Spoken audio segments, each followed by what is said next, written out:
Senator Dianne Feinstein once said, the illicit drug trade business is valued anywhere between 426 and $652 billion.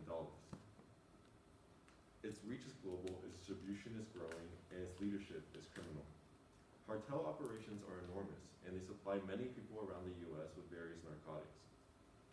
They are even within our very own San Francisco Bay Area, and they affect many lives around us. I have done extensive research on the cartel's operations and how the pandemic has affected them. Cartel operations have been deeply affected by the pandemic, and they've had to make many changes.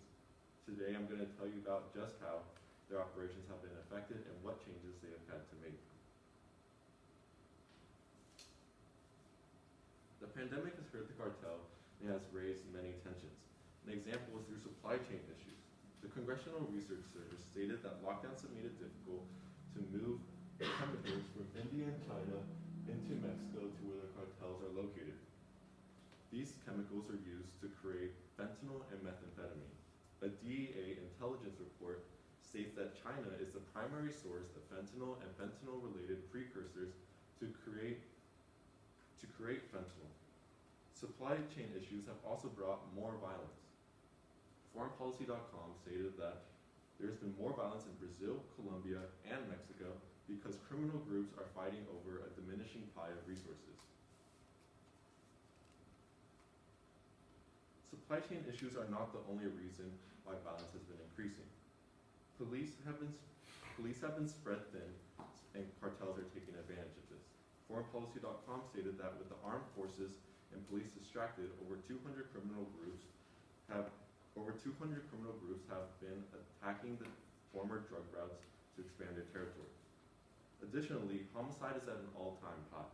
ForeignPolicy.com also stated that 2,500 homicides happened last March, which is the highest since records have started being kept in 1997.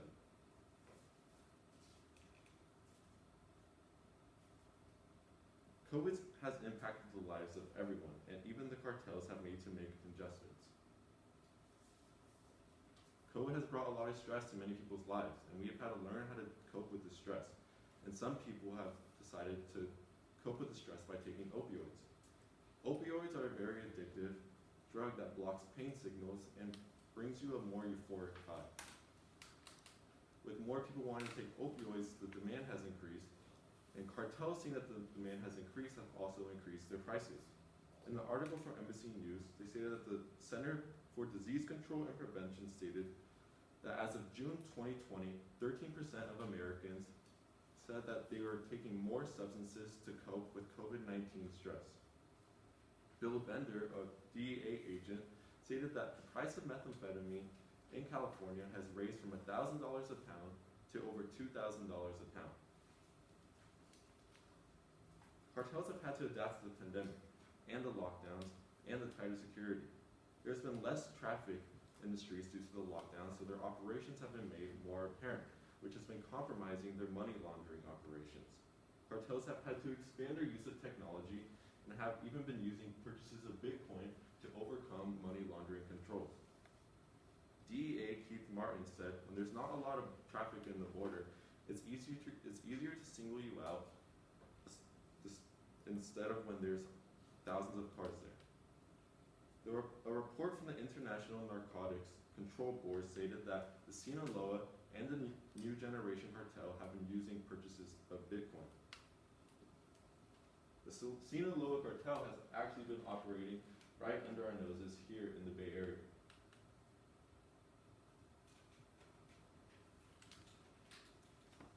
Bags of methamphetamine worth hundreds of thousands of dollars have been hidden in tires to cross the border.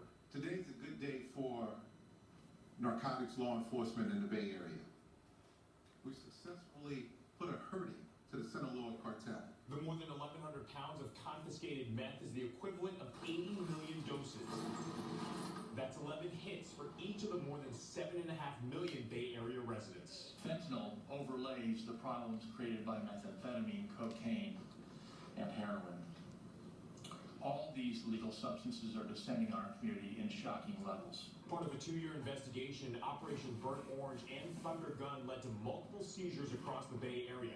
The vast majority of narcotics coming from Mexico's Sinaloa cartel using entry points into Calexico, California, including the trafficking of grenade launchers, sniper rifles, and other illegal firearms.